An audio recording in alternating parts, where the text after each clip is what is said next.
नमस्कार दोस्तों, आप देखिए बोलते आवाज न्यूज। शहीदी दिवस पर वीरांगनाओं का सम्मान, अन्न शक्ति फाउंडेशन का भव्य आयोजन। अन्न शक्ति फाउंडेशन द्वारा शहीदी दिवस का कार्यक्रम बड़े ही धूमधाम और सम्मान के साथ आयोजित किया गया। कार्यक्रम के मुख्य अतिथि मेजर जनरल अरविंद यादव व विशेष अतिथि अध्यक्ष कंवर सिंह यादव रहे। इस अवसर पर लगभग 80 वीर सैनिकों की वीरांगनाओं को शाल व स्मृति चिन्ह भेंट कर सम्मानित किया गया। कार्यक्रम का उद्देश्य शहीदों के बलिदान को याद करना और उनके परिवार के प्रति कृतज्ञता व्यक्त करना रहा। अन्न शक्ति फाउंडेशन के अध्यक्ष शैलजा यादव ने मुख्य अतिथि अध्यक्ष में उपस्थित वीर सैनिकों और उनके परिवार को कार्यक्रम में पधारने पर आभार व्यक्त किया। अपने संबोधन में मुख्य अतिथि मेजर जनरल अरविंद यादव ने कहा कि महेंद्रगढ़ वीर सैनिकों की खान है। यहाँ के सैनिकों को देश के प्रति योगदान अतुलनीय है। उन्होंने कहा कि इनका बलिदान कभी भी भुलाया नहीं जा सकता। कार्यक्रम में अन्न शक्ति फाउंडेशन की टीम के कार्यों की मुख्य अतिथि द्वारा भूरी प्रशंसा की गई। भविष्य में हर संभव सहयोग का आश्वासन भी दिया गया। इस अवसर पर अनेक गणमान्य सामाजिक और स्थानीय नागरिक भी उपस्थित रहे। कार्यक्रम देशभक्ति और सम्मान के भाव के साथ सफलतापूर्वक संपन्न हुआ। देखिए एक रिपोर्ट।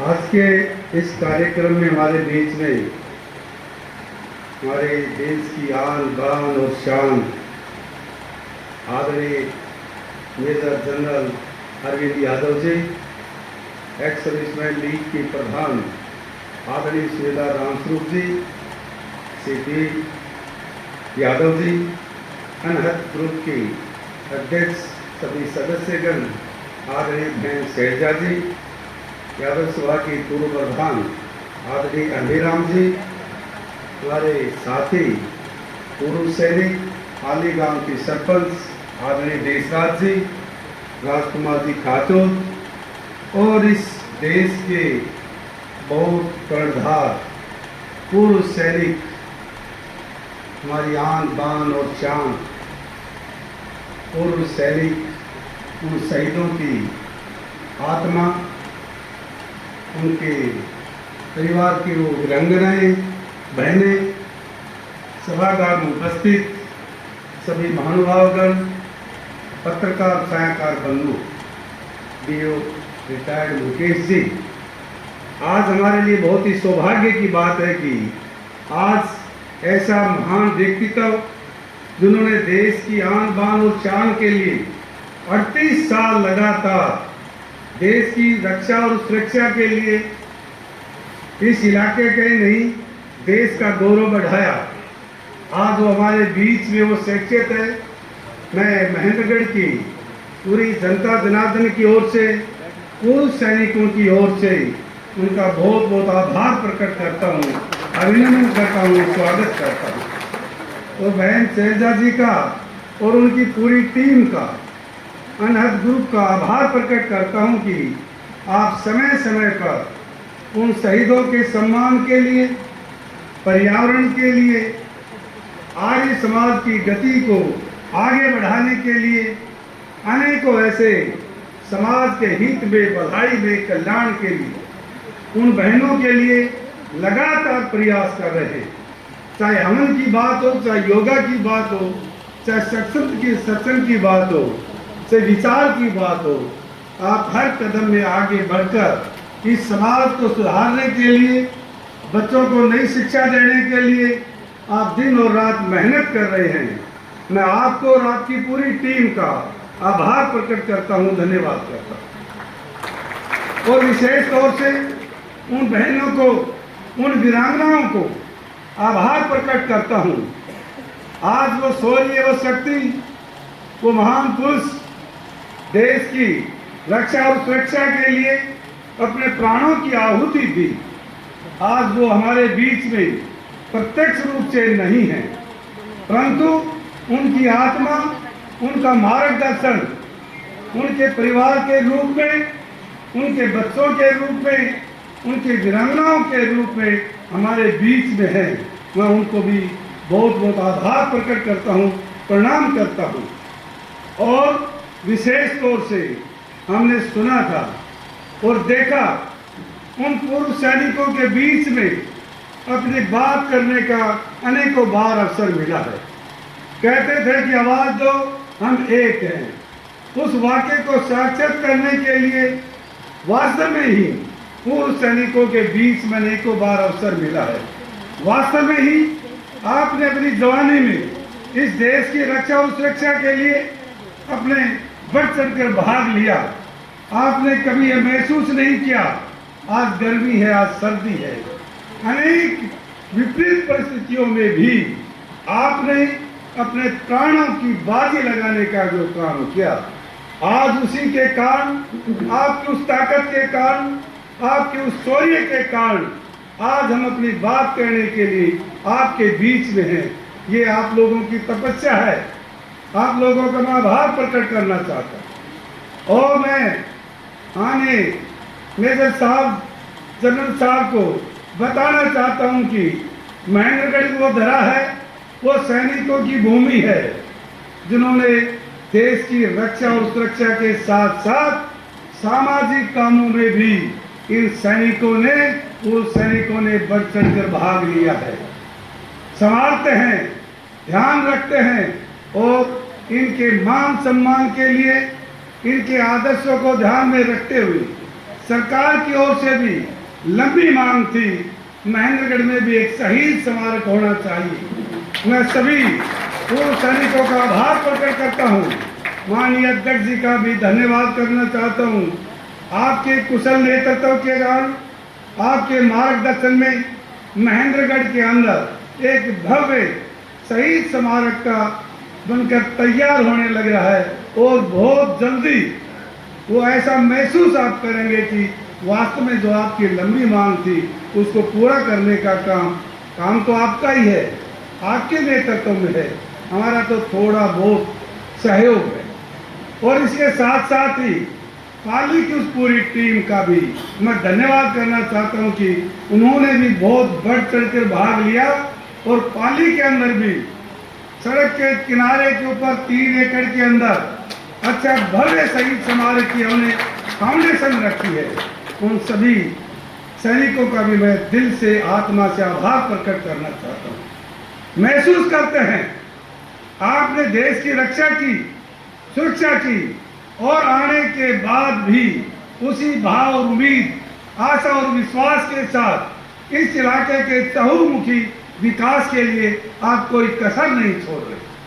मैं आपका आभार प्रकट करता हूँ, धन्यवाद करता हूँ। और आज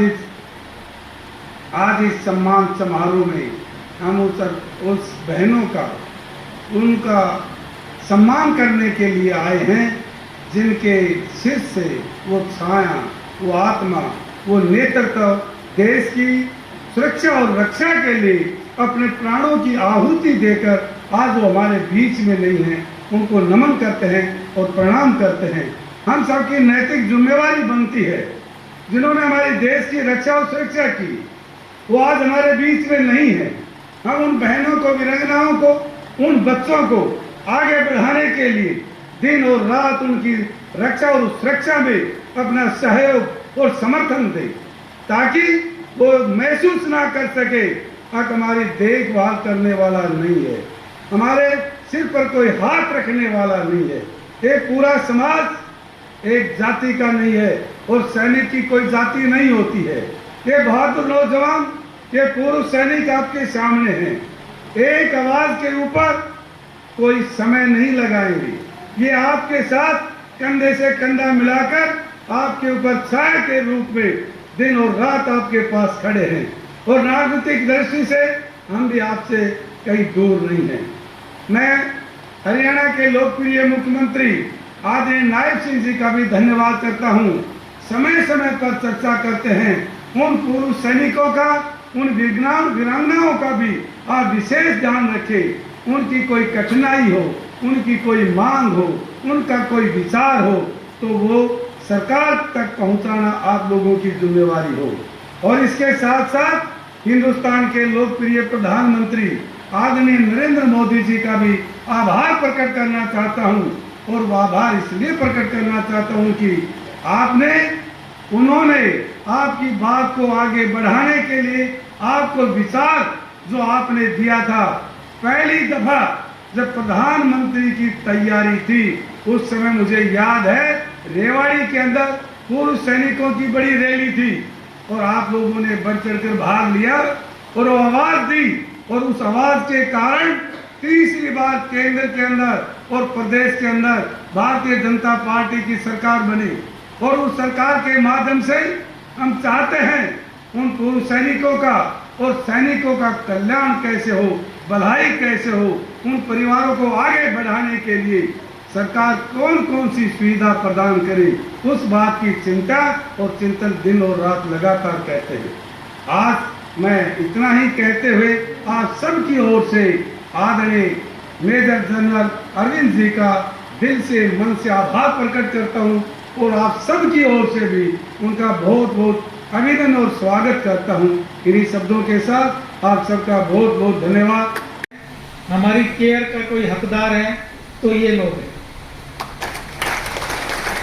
और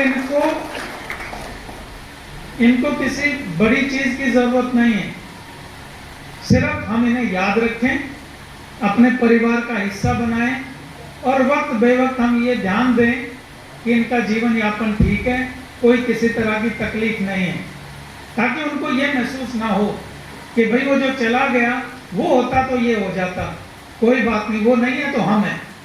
अभी हमारा फर्ज है कि वो जो वो करते हैं वो हम करें।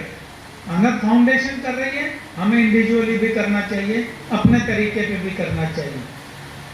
मैं वेटरन शब्द आपको इसलिए कह रहा था कि आप रिटायर नहीं हुए हैं, आप री-अटायर हुए हैं, आपकी वर्दी बस टंग गई है, आपकी जिम्मेदारी खत्म नहीं हुई है। आपकी जिम्मेदारी तो बल्कि समाज में इतनी गंदगी की वजह से बढ़ गई है। आपको बहुत काम करना है अभी, आपको बहुत लोगों को गाइड करना है, समाज को गाइड करना है, बच्चों को गाइड करना है। बहुत सारी चीजें जो हमारे कंट्रोल में नहीं, उसको छोड़ देंगे हम, लेकिन पूरे समाज की गाइडेंस की जिम्मेदारी आपके ऊपर है। आप लोगों को लोग देखते हैं ऊपर सिर करके कि भाई ये सूबेदार साहब, एसएम साहब, कैप्टन साहब आए हैं तो अब ये क्या करेंगे, आप समाज के लिए क्या करेंगे।